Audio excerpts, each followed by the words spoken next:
Before diving into this incredible story, remember to subscribe to the channel and turn on notifications. Here, every story has something to say, and you won't want to miss a single one.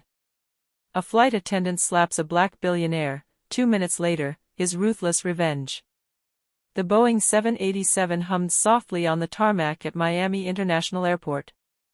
On board, first-class passengers settled into the luxurious comfort of their reclining seats, the dim lighting casting a golden glow on their tired but contented faces.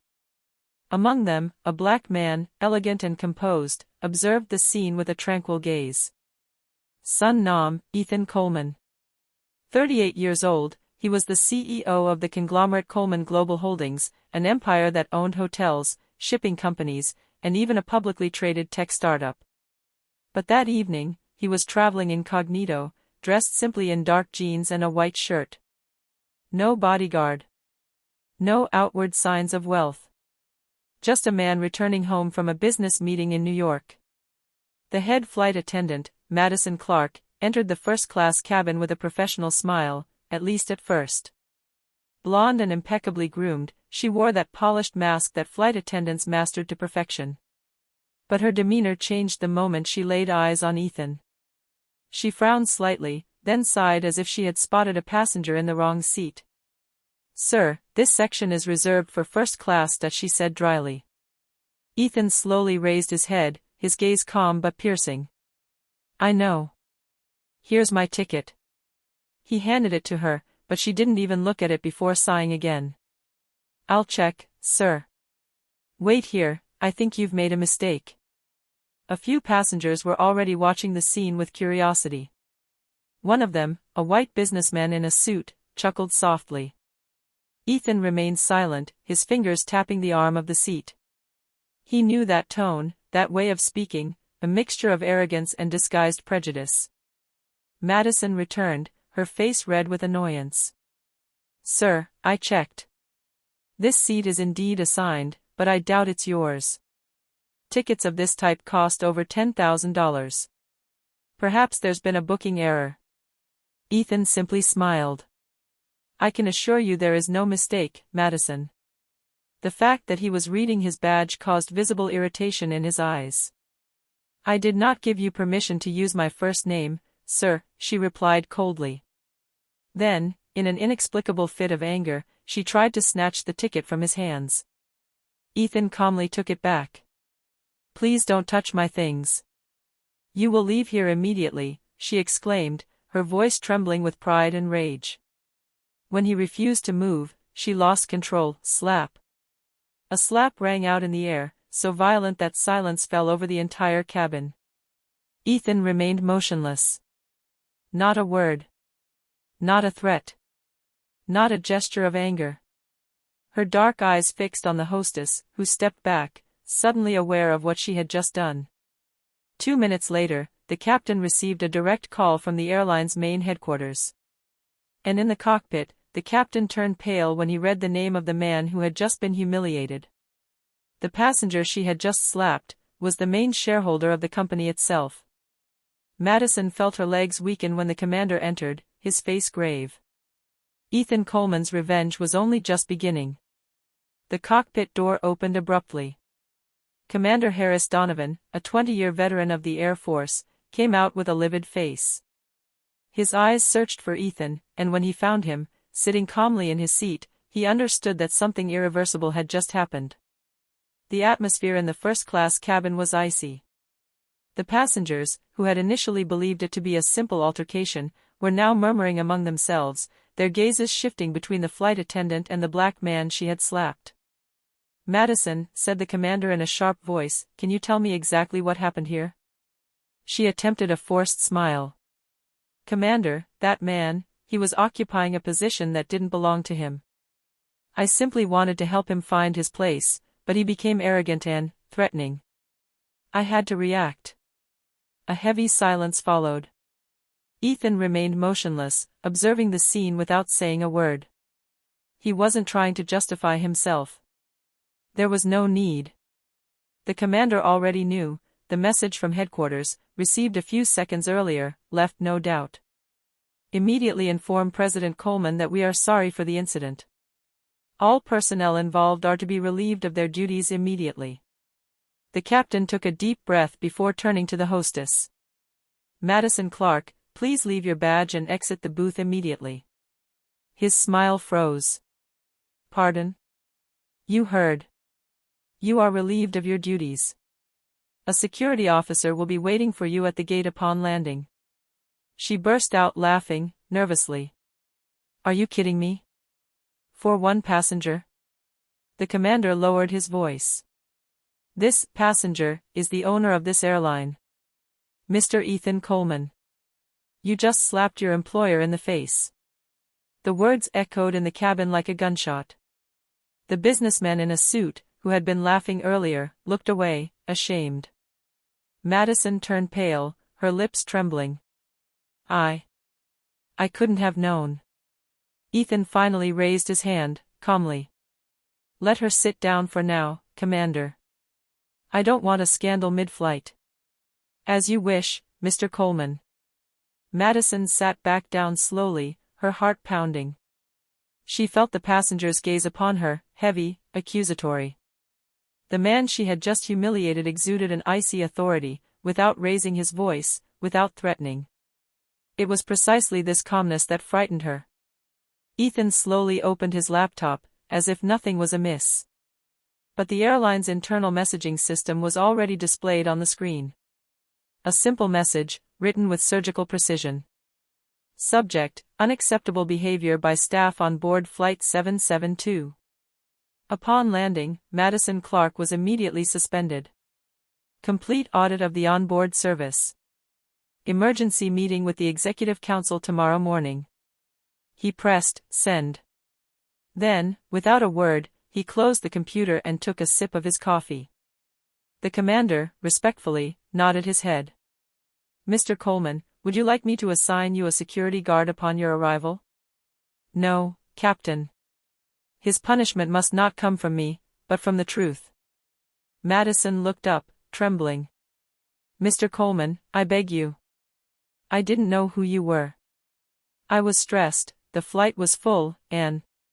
He cut it gently.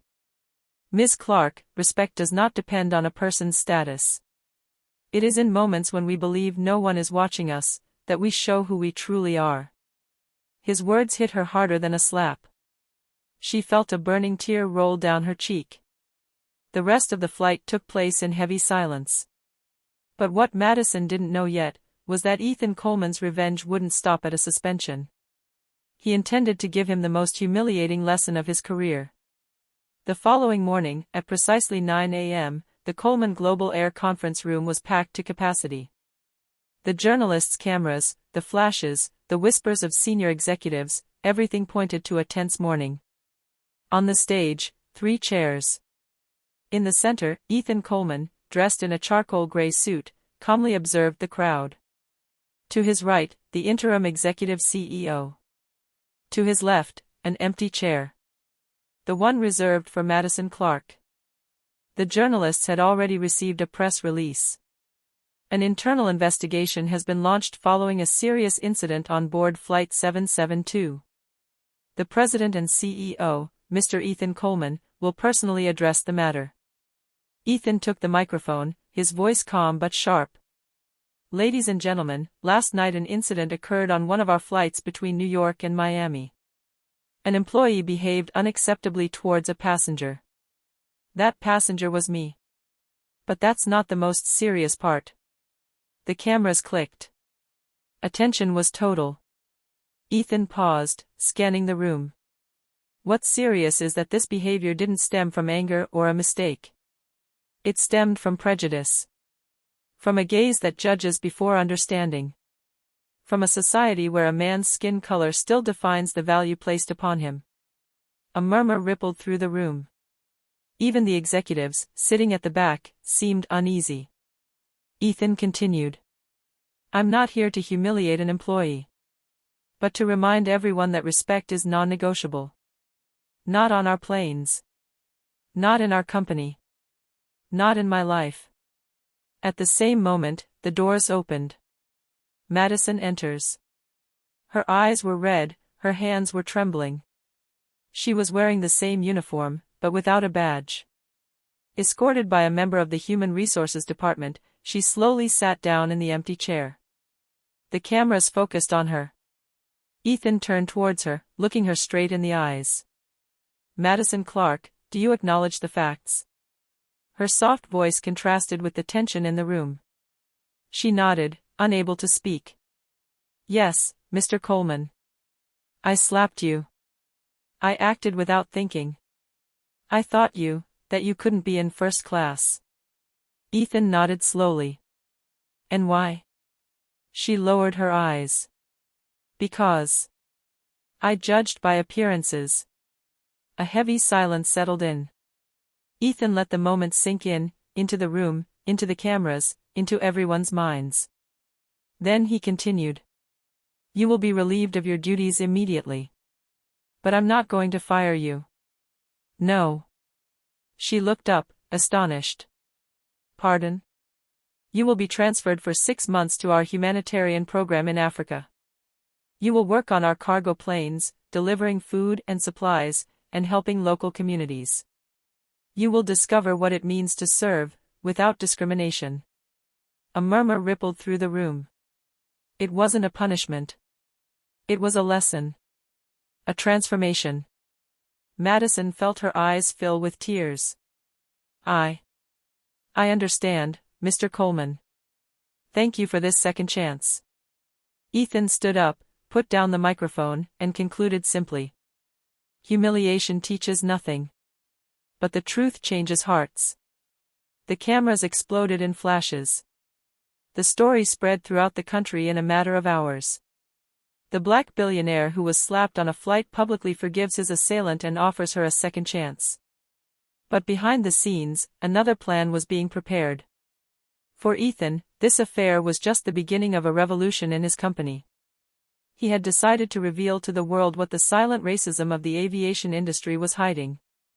A few days after the conference, the media storm was in full swing. News channels repeatedly showed images of Ethan Coleman, the calm and charismatic black billionaire, turning a humiliation into a public lesson. But behind the smiles, something else was brewing.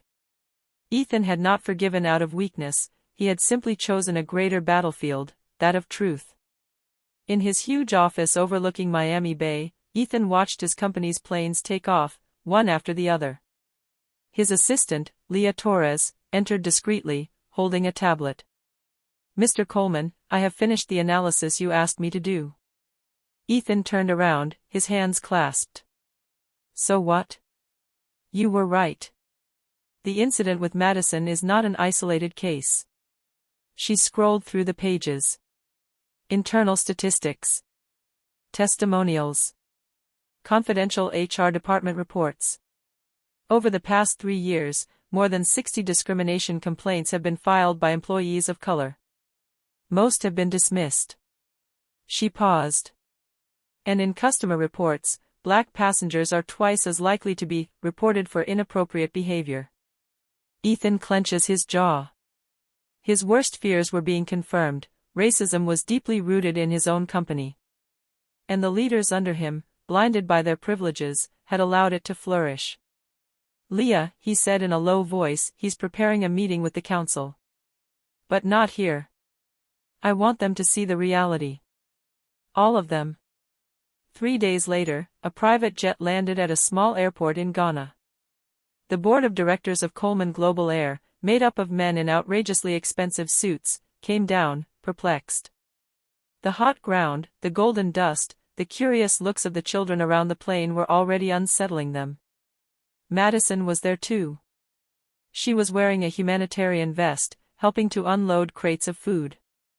Her hair tied back, her uniform swapped for a beige shirt, she was sweating, but her eyes shone with a new sincerity. When she saw Ethan, she stopped for a moment, moved. He approached her. "How are you feeling?" "Tired, but changed. Here, no one asked me who I was, only if I was willing to help." Ethan gave a slight smile. "This is the world I would like to build, Madison." Then he turned to the council members. "Gentlemen, this is the reality our planes fly over every day without ever seeing it. While some of our employees discriminate on board, others down here are fighting for their lives. It's time our company came back down to earth." Silence fell. The leaders, embarrassed, observed the smiling faces of the residents, the children playing around the crates of humanitarian aid marked with the Coleman Air Relief logo. That day, Ethan did something no CEO had ever dared to do. He announced the creation of a global fund against discrimination in air transport, financed by his own fortune. And he didn't stop there. From today onwards, any staff member caught judging a customer or colleague based on their color, accent, or appearance, will be replaced by someone who understands the human value of the word service. The cameras filmed every word, every emotional face. Madison, standing next to him, had tears in her eyes.